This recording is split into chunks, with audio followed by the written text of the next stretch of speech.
completed by melting at high temperature one acidic oxide, but more often together with the main oxide, after which the melt is cooled quickly enough to prevent the formation of visible crystals. Silica in the form of sand is usually used as an acid oxide, which can be partially replaced by oxides of boron, arsenic, antimony, and phosphorus. And soda or potassium along with lime, burnt magnesium, and lead oxides are used as the main oxide. Barium, zinc, thallium, or alumina. So-called opal glass is produced by adding fluorspar, calcium fluoride, cryolite, sodium and aluminium fluoride, bone ash, calcium phosphate, and more rarely tin oxide or zirconium. Both the chemical composition and physical properties of glass vary within very wide limits. Since glass is a melt and not a crystalline substance, therefore, even if we assume that it includes the same specific components, their proportions can be changed as desired. But the number of possible components is very large, as I just mentioned.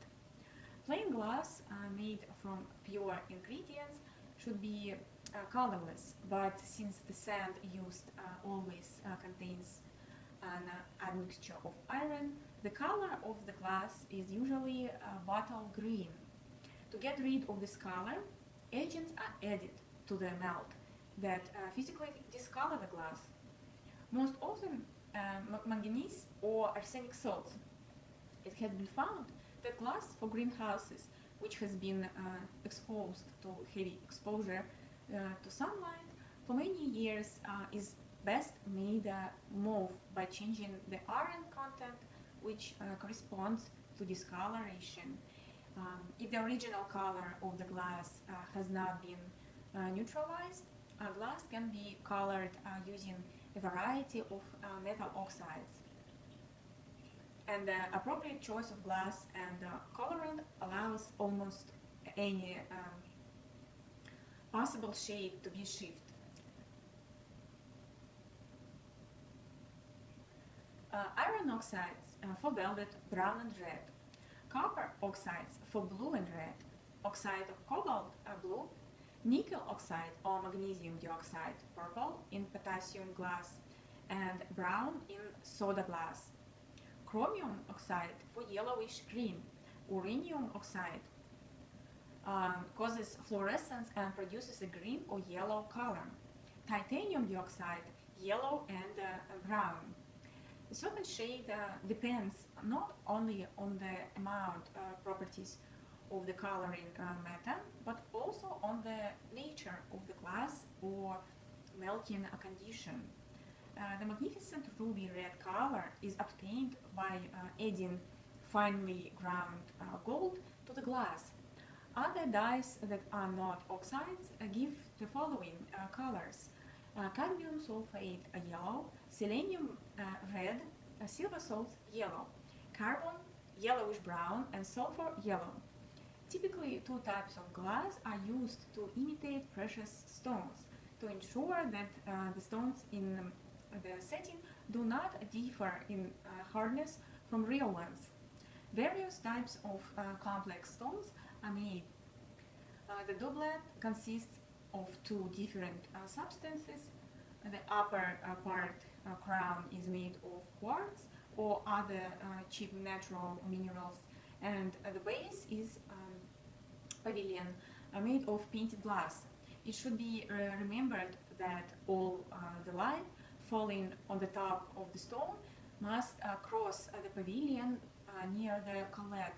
Then the stone from the surface will have exactly the same color as its base. Just by looking through the crown from the side, you will find that it is not painted.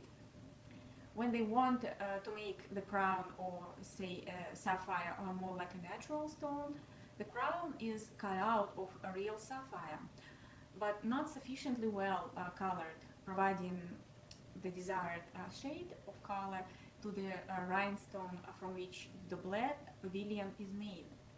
Currently, doublets most often consist of a thin plate almandine forming a tablet and a glass pavilion welded to it in the color of ruby, sapphire, or emerald.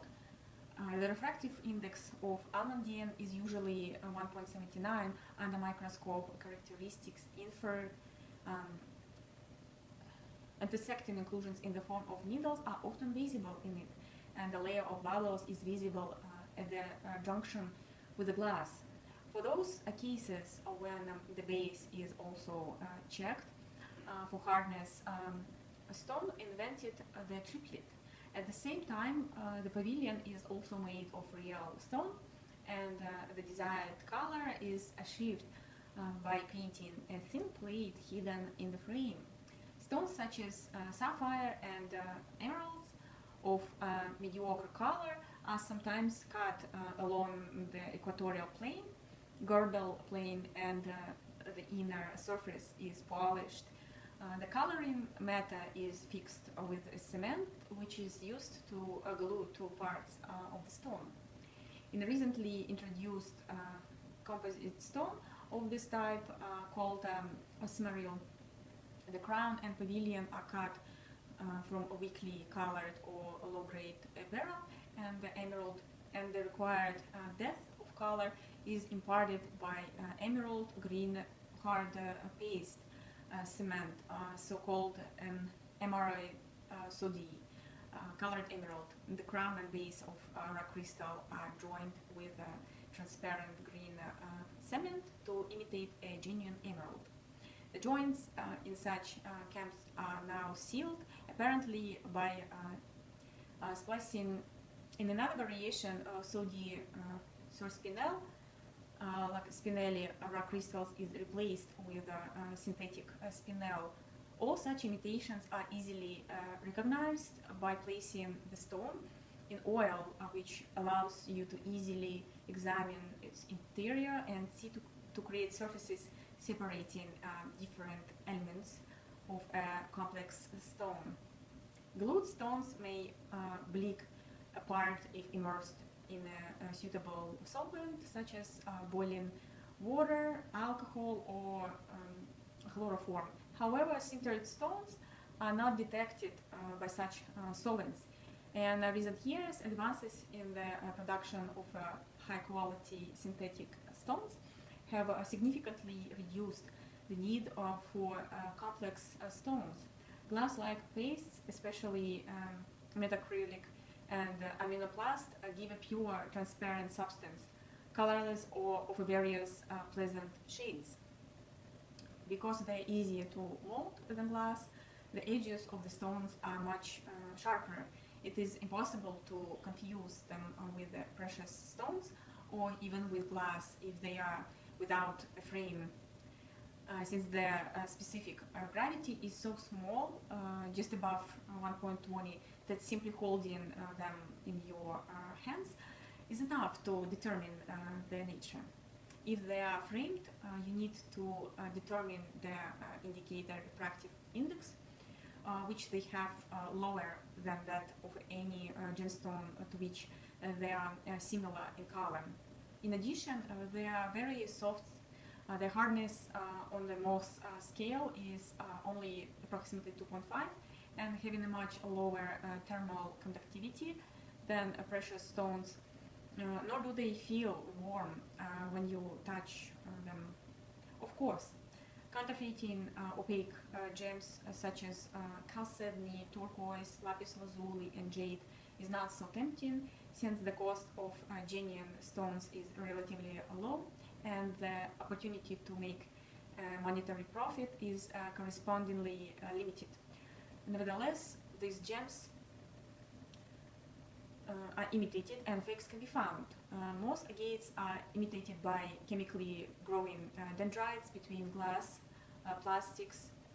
Opal doublets usually consist of a thin piece of precious opal, which is glued to a base of ordinary opal or glass.